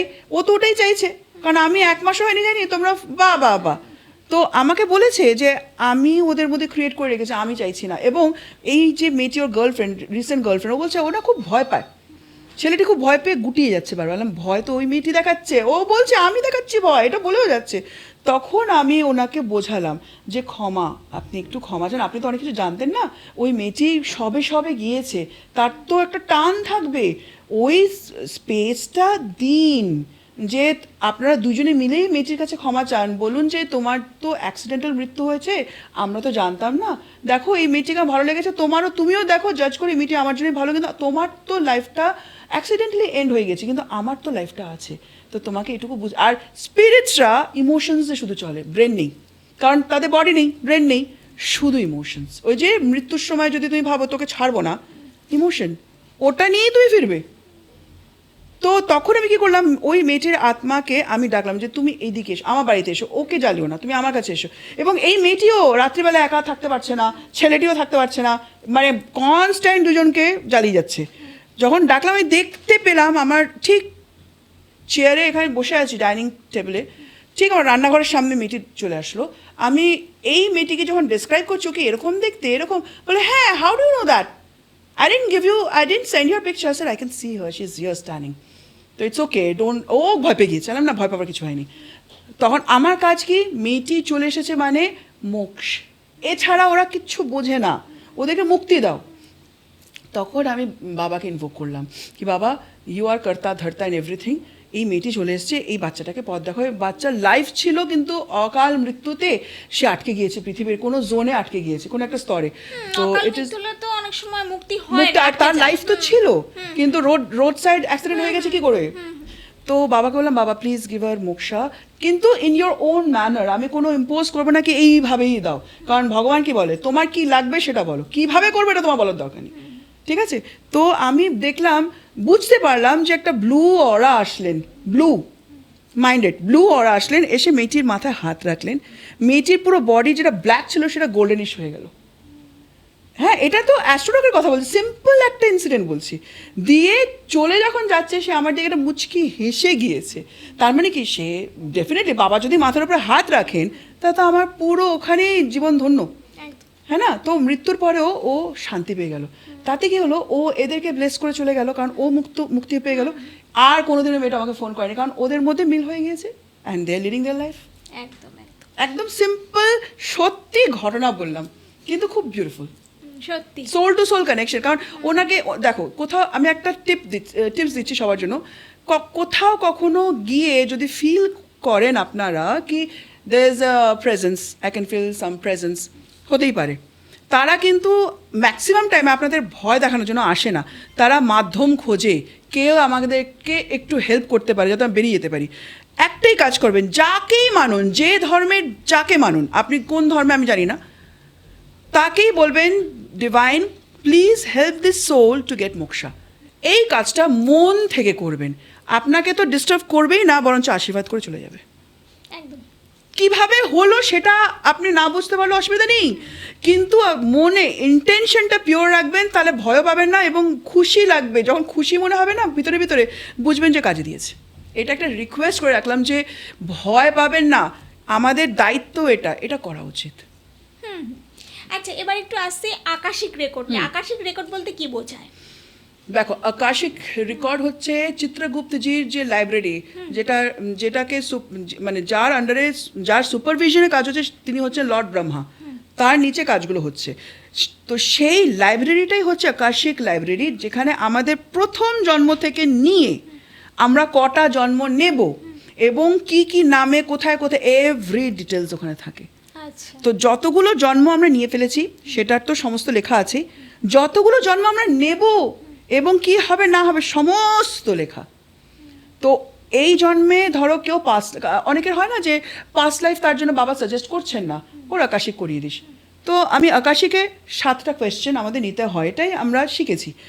আকাশিকে 7টা very very important questions in your life, বা 9টা 10টা 11টা এরকমও হয় অনেক সময়, আর 50 ঘন্টার সময় নিই।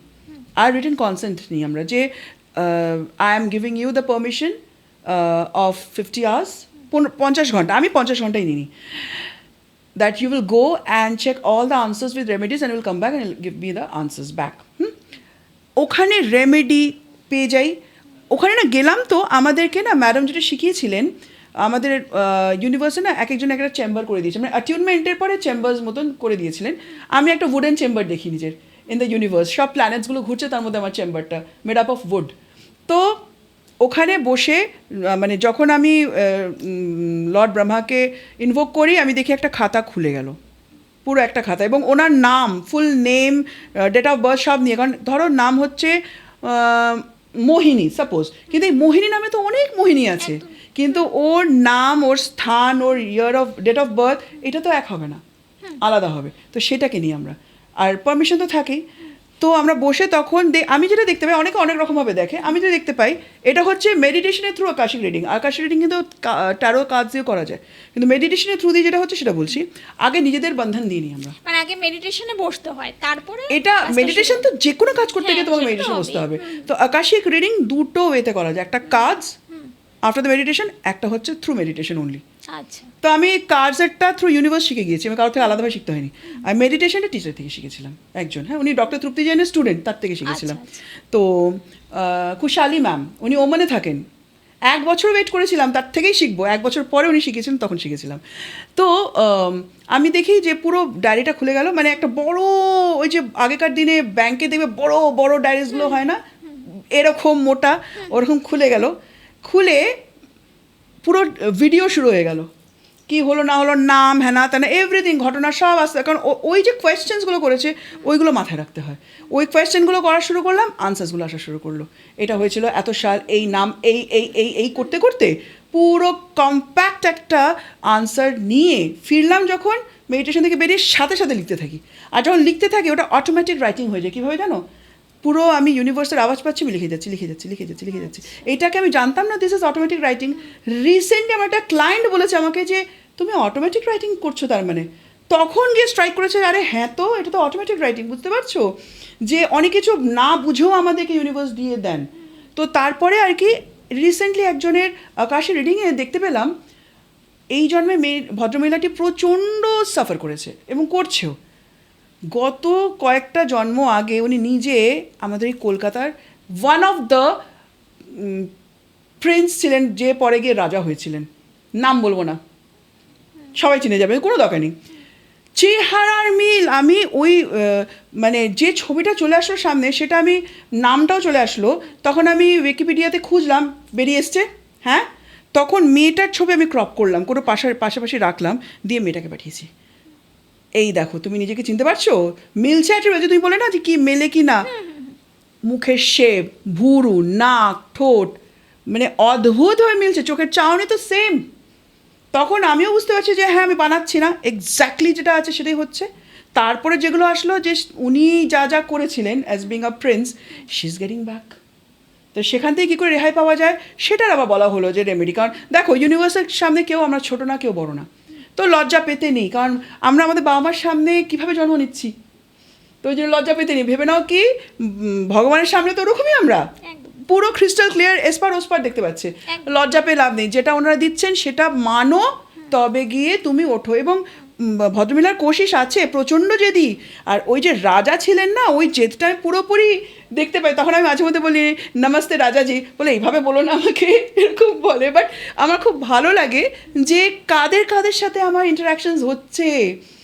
অনেকগুলো জন্ম আগে কে কে ছিল সেটা তো মানে না ওখানে সেশনে রিসেন্টলি থ্রু কাউন্সেলিং আমরা জানি যোধা আকবর, নামটা যোধা ছিলেন না, ছিল না ওনার, অন্য কোনো মারিয়াম নাম দেওয়া হয়েছিল, কিন্তু তার আগে কী নাম ছিল মনে পড়ছে না। ওই সোল ভদ্রমিলার মধ্যে উনি যখন প্রথম ঢুকলেন না, ওনার আকাশিক করিনি, কিন্তু উনি যখন ফার্স্ট ঢুকলেন, বাড়ি থেকে কাউন্সেলিং এসেছিলেন, ওনাকে দেখে মনে হলো রানীর মতন লাগছে, এরকম একটা আসলো আমার। শাড়িটা কীভাবে পরেছে, লম্বা চওড়া, হ্যাঁ, হাসি, এত অমায়িক, এত মিষ্টি, তুমি সব মিষ্টি করে কথা বলো, এরকম এত অমায়িক। আমি হচ্ছে এখনকার যুগে এরকম মানুষও আছে, এখনকার যুগে পয়েন্ট টু বি নোটেড, এখনকার যুগে এরকম মানুষও আছে, এটা মাথায় এসছে। পরে ওনার কাউন্সেলিং করতে করতে দেখি ওমা, এ তো দেখি যোধা আকবর কথাটা বারবার আমার চোখের সামনে আসছে। তখন উনি ওনার কথা বলে যাচ্ছিলেন, হ্যাঁ, ওনার যাকে অদ্ভুতভাবে ভালো লেগেছে, বিয়ের বহু বছর পর এটা হচ্ছে কি করে, দেখলাম আকবর নামটা ওনার ভাইব্রেশনের সাথে মিশছে। পরে ওনার ছবিটা দেখতে চাইলাম, কারণ কাউন্সেলিং হচ্ছে, ছবি এখনকার ছবি দেখাচ্ছে ফ্রেঞ্চ কাটদারি, আমাকে বাবা মুঘল টুপি পরা রাজা আকবরের, এম্পারার আকবরের ছবি দেখিয়ে দিয়েছে।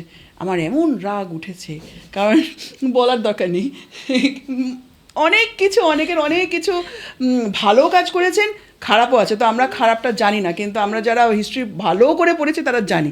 তখন আমি বলেছি তুমি কিছু মাইন্ড করো না, কিন্তু ওনার উপরে কিন্তু রাগ আছে, বলে না না মাইন্ড করছি না, মাইন্ড করছি না।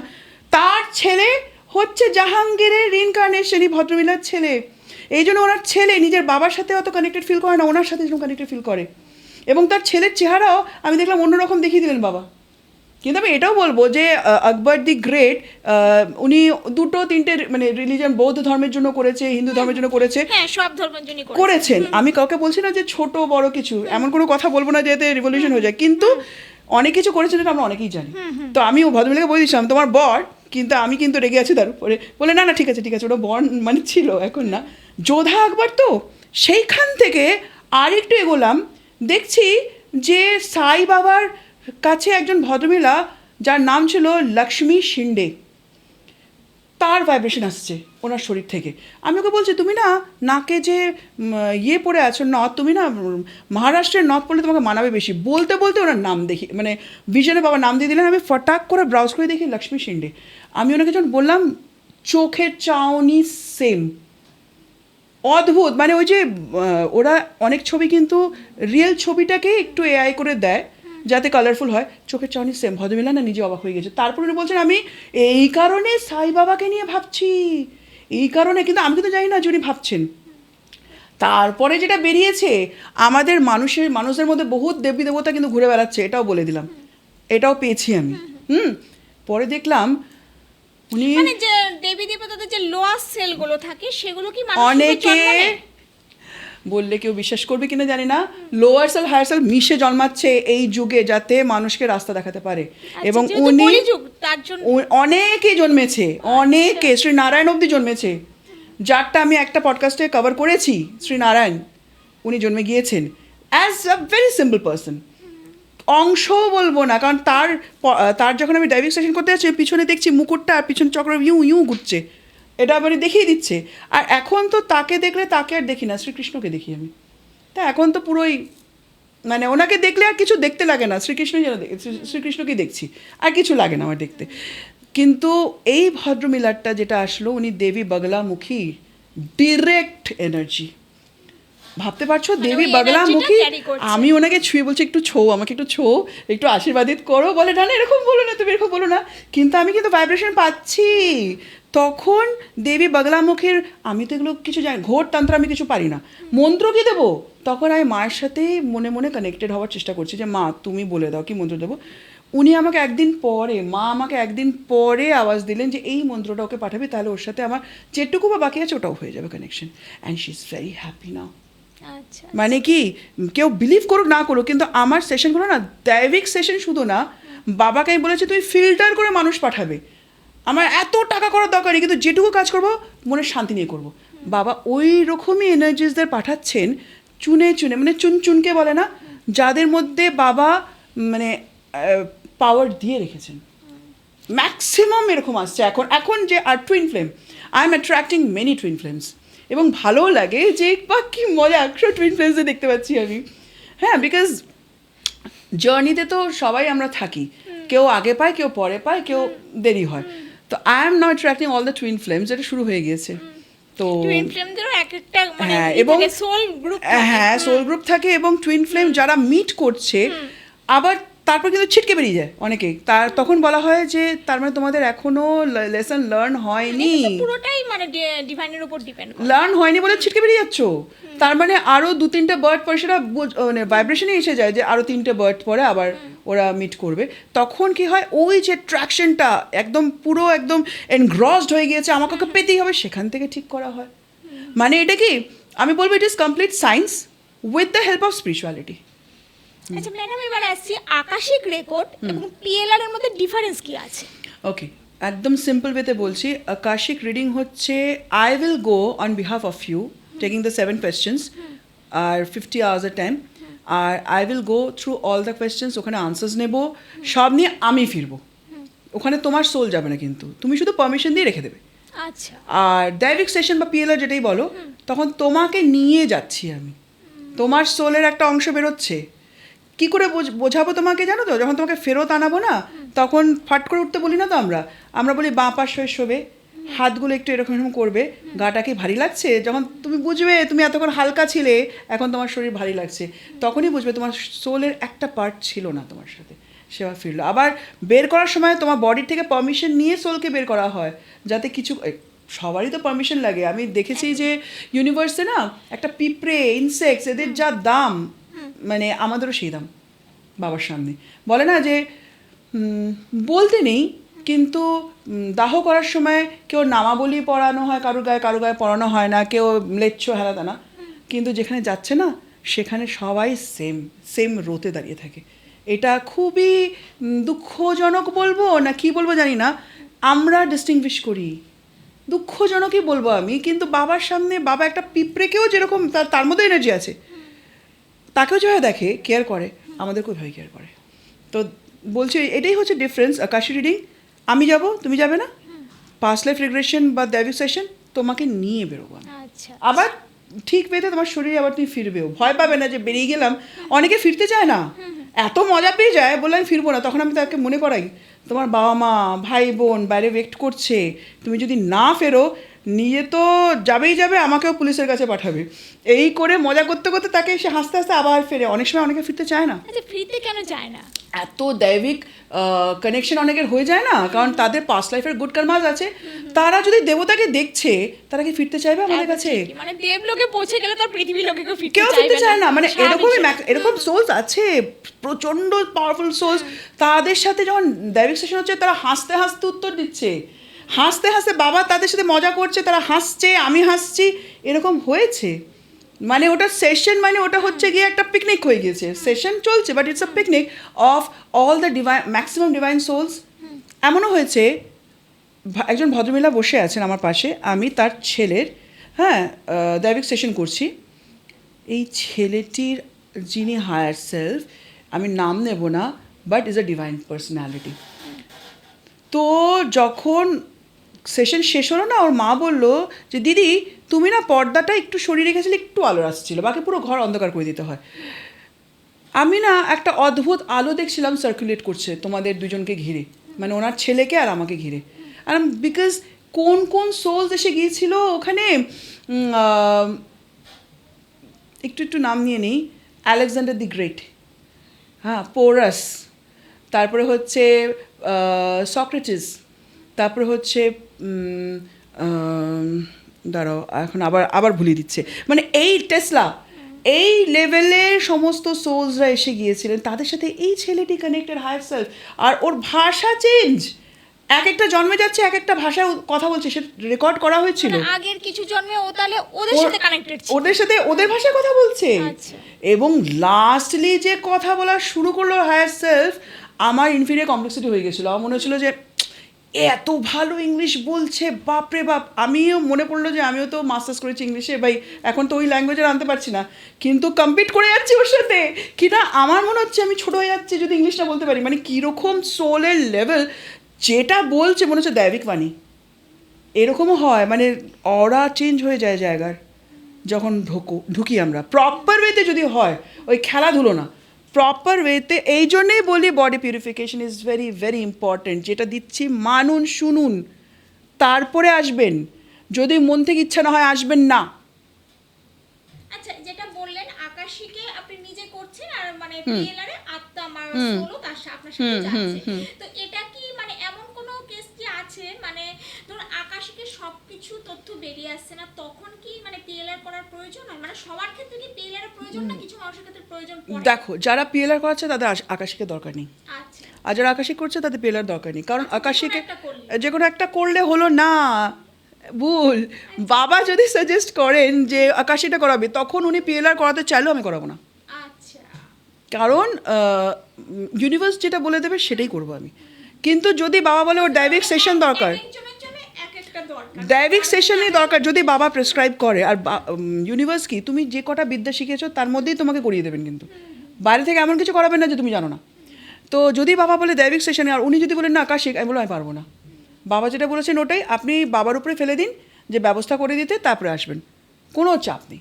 আমার কাজটাই হচ্ছে সোলকে বাবা অবধি কানেক্ট করে দেওয়া, দিয়ে বাবা যে গাইডেন্স দিচ্ছে তাকে পুরো দিয়ে দেওয়া উইথ মন্ত্রাস অ্যান্ড অল। তারপরেরটা ওনার দায়িত্ব, যে কিভাবে আসবে না আসবে তার দায়িত্ব। তাকে খাটতে হবে, আমার কাছে আসতে হলে মানে বাবার সংস্পর্শ পেতে হলে খাটতে হবে, সোজা কথা। এখানে আমার পরীক্ষা নিতে আসলে বাবাই হারিয়ে দেবে আপনাকে, কারণ দরকার নেই, আসতেও দেয় না অনেককে। মানে এমন হয়েছে যে ভাইব্রেশন ঠিক পাচ্ছি না আমি, যে ও পরীক্ষা নিতে আসছে, আমি বাবাকে কিচ্ছু বলিনি, বাবা কাটিয়ে দিয়েছে, এমনও হয়েছে। আচ্ছা, এবারে আসি একটু মেডিটেশন নিয়ে। কারণ আমরা হয়তো অনেকেই মেডিটেশন করি, কিন্তু হয়তো প্রপার ওয়েতে করি না। একটু আগে আপনি বলছিলেন সবকিছু একটা প্রপার হ্যাঁ, আছে, তো মেডিটেশনের কি মানে কি পদ্ধতি আছে? একদম সিম্পলেস্ট ওয়েতে যদি বলি, জাস্ট মানে যারা খুবই চঞ্চল বা যারা শান্ত বা বাচ্চা, সবারটাই বলছি, চোখটা বন্ধ করে একটা পদ্ম ফুলকে ভিশনে দেখার চেষ্টা করো। একটা পদ্ম ফুল ফুটে আছে, ঠিক আছে, বা এমনি আধ ফোটা পদ্ম ফুল ধীরে ধীরে ধীরে ধীরে ফুটছে। পদ্ম ফুল মানে কি? শ্রীনারায়ণা। আর যে শ্রীনারায়ণা সেই বাবা, যে বাবা সেই শ্রীনারায়ণা, মানে তাদের তো পাওয়ার অন্যরকম, হ্যাঁ না? তারা যখন আফতার নিচ্ছে তখন ডিফারেন্ট চেহারা, নাহলে এক তো অমনিপোটেন্ট কেন বলছে, এনার্জি সেম। যদি তুমি পদ্ম ফুলটা দেখতে পাও তাহলে বুঝবে যে আমি ইউনিভার্সকে দেখতে পাচ্ছি। ওটাতেই ফোকাস করো 5 মিনিট, আর সাইডে তোমার যে মন্ত্রটা তোমাকে টানবে, বা ওম নমঃ শিবায় বলো, বা যিনি মুসলিম ধর্ম থেকে বিলং করেন, পদ্ম ফুল দেখতে তো অসুবিধা নেই, সে আল্লাহু শুনলেন। যে খ্রিস্টান ধর্ম থেকে বিলং করেন, সে হোলি কোনো মন্ত্র মানে শুনছেন, যে মন্ত্রটা, যে ভাইব্রেশনটা, অনেকে ভাইব্রেশন শুনতে পারে, সেইটা শুনেও যদি পদ্মফুল দেখা যায়, দ্যাট ইজ মেডিটেশন। একদম বিগিনার্সদের বলছি, একটা জায়গায় মনটাকে সংযোগ করা। প্রথমে গেস করতে হবে, সেটা যখন চলে আসবে, that is third eye vision দিচ্ছে। অ্যান্ড থার্ড আইয়ের ভিশন দেওয়া মানে সাবকনশিয়াস মাইন্ড কানেক্টেড হয়ে গেছে ডিভাইনের সাথে, and attracting vibrations from universe ওটাই দিচ্ছে। তখন 5টা মিনিটও যদি বসা যায়, সেখান থেকে শুরু হয়। একদম simple way of sitting for doing meditation বলে দিলাম। আর মন্ত্র দিয়ে এগুলো তো আলাদা। 7 চাকরা মেডিটেশন, প্রত্যেকটা চাকরার এক একটা উচ্চারণ হয়। লাম যেটা হচ্ছে মূলাধার, হ্যাঁ, এরকম ওম, অনেক চাকরার অনেক ভাইব্রেশন আছে। আমরা ওগুলোতে ফোকাস করি, যেটাতে আমরা তো এখন করতে আমাদের হ্যাবিট হয়ে গেছে, আমরা ভাইব্রেশনস পেতে থাকি। এটা যে কেউ পেতে পারবে যদি তার মানে একাগ্রতা থাকে। তখন ভাইব্রেশনের মধ্যে বোঝা যায় কোন চাকরাতে প্রবলেম আছে। টিরিং টিরিং টিরিং টিরিং মারে, হাতের মধ্যেও বোঝা যায়, পায়েও বোঝা যায়। তো সেই চাকরার মধ্যে ফোকাস করে সেটাকে পিউরিফাই করা হয় বাবার কৃপায়, তারপরে আবার উঠছি। তো 7 চাকরা মেডিটেশন বেসিক্যালি সবার দরকার, যেটাতে আমাদের 114 উপরে চাকরাস আছে শরীরে। শুধু ভাইব্রেশনটা শুনুক, এটা তো সম্ভব। আওয়াজ মানে কি ভাইব্রেশন, ওইটা শুনুক। প্রত্যেকটা চাকরার আলাদা আলাদা আওয়াজ আছে, আলাদা আলাদা রং। ওইটা শুনে যদি ইউনিভার্সের উপরে ছেড়ে দেয় না, যে বাবা আমি বসেছি কিন্তু আমাকে ব্যালেন্স করে দাও, জাস্ট ব্যালেন্স করে দাও। যদি ভয় লাগে তাহলে পদ্মফুল বিগিনার্স একদম মানে ওম নমঃ শিবায় হচ্ছে এমন একটা মন্ত্র, বীজ মন্ত্র, যেটা which is the father of all the mantras according to me. মানে যারা মানে বিগিনার্স তাদের জন্য যেরকম, আমাদের কাছেও সেরকম, আমাদের উপরেও যারা যারা বসে আছে তাদের কাছেও ওরকম। মানে যেটা আমরা শুনছি যে সেভেন চক্রা মানে একমাত্র সাধু মহারাজ যারা মানে সন্ন্যাসী তারাই হয়তো সেটাকে করে থাকে, কিন্তু সাধারণ মানুষের পক্ষে ডিপেন্ডস আপন একাগ্রতা। হ্যাঁ, অনেকের মনে সেটা থাকে, আমরা তো সাধারণ মানুষ, আমাদের দ্বারা তো এটা হবে না। গুরু আপনাকে খুঁজে নেবে, আপনাকে গুরু খুঁজতে হবে না, এটা জানবেন। আমার লাইফে যখন গুরুমা এসেছিল, উনি আমাকে খুঁজে নিয়েছিলেন। আমার বহু লাইফে তার সাথে আমার কানেকশন ছিল, কিন্তু এই লাইফে ছিল না। উনি ঠিক আরেকজনের মাধ্যমে আমাকে তার কাছে নিয়ে চলে এসেছেন। গুরুকে খুঁজবেন না, গুরু আপনাকে খুঁজে নেবে। সেই জন্য আমি নিজের থেকে কখনো চক্রাকে রাইজ করতে, অনেকে বলে আমার আগে চক্র খুলতে হবে, কখনো করতে যাবেন না, পাগল হয়ে যাবেন। সোজা কথা, লিখে দেওয়া পাগল হয়ে যাবেন, করতে যাবেন না। গুরু গাইডেন্স বা কোনো মন্দিরে গেলেন, একটা গাইডেন্স দরকার পড়ে। আর যদি কিছু না পারছেন, পদ্মফুলটা ভাবুন না, পদ্মফুল একাগ্রতা আসবে, ইউনিভার্সে আপনাকে বলতে থাকবে যে এইবার এটা করো, এবার আপনার মাথাতে আসতে থাকবে যে আমি এরপরে এটা করি। বাবা যেটা বলাচ্ছেন আমরা ওটাই শুনবো না, তো ভিতরে আত্মা তো বাবার থেকে এসেছে, তো বাবা যেটা বলবে সেটা টেলিপ্যাথিক্যালি আমরা ঠিক বুঝতে পারবো যে এটা এবার আমাদের করা উচিত, তো তাই হয়। কিন্তু নিজের থেকে কিছু করতে যাবেন না, শুধু পদ্মফুলেই থাকুন। যদি বিগিনার হন, ধীরে ধীরে বাবাই আপনাকে পথ বলে দেবে। আজকের এই পডকাস্টে ম্যাডামের কাছ থেকে আমরা আধ্যাত্মিকতা, স্পিরিচুয়াল এবং এই পাস্ট লাইফ, পূর্বজন্ম এবং পুনর্জন্ম, এই সব কিছু নিয়ে কিন্তু বিস্তারিত তথ্য পেয়ে গেলাম। তাই এতক্ষণ আপনাদের মনে যাদের প্রশ্ন ছিল যে আদৌ পূর্বজন্ম থাকে কি না, বা সবারই কি পুনর্জন্ম হয় কি না, জন্ম জন্মান্তর বলে আদৌ কিছু আছে কি না, নিশ্চয়ই আপনারা সব উত্তর সুন্দরভাবে পেয়ে গেছেন। তাই এত সুন্দরভাবে আধ্যাত্মিকতা এবং পাস্ট লাইফ, পূর্বজন্ম, পিএলআর সম্পর্কে যদি আপনাদের নলেজ গেদার করতে হয়, অবশ্যই দেখুন এই পডকাস্ট, কারণ এই পডকাস্টের মাধ্যমে খুব সুন্দর তথ্য কিন্তু আপনাদের সামনে উপস্থাপনা করা হলো। আর ম্যাডামকে আমরা পেয়ে মানে এত সুন্দর কথা আমরা শুনছিলাম, কোন সময় যে হাতের সময় শেষ হয়ে গেল সেটা বুঝতেই পারলাম না। তো ম্যাডাম, আশা করব নেক্সট পর্বে বা নেক্সট পডকাস্টে আমরা আপনাকে আবার আমাদের সঙ্গে পেয়ে যাব। একদম, মানে আমার সৌভাগ্য যদি আবার আসতে পারি। Thank you. একদমই ম্যাডাম, আপনাকে অনেক অনেক ধন্যবাদ আমাদের স্টুডিওতে আসার জন্য। তোমাদের সবাইকে অনেক অনেক ধন্যবাদ আমাদের তরফ থেকে। সবাই খুব ভালো থাকবেন। নমস্কার। নমস্কার।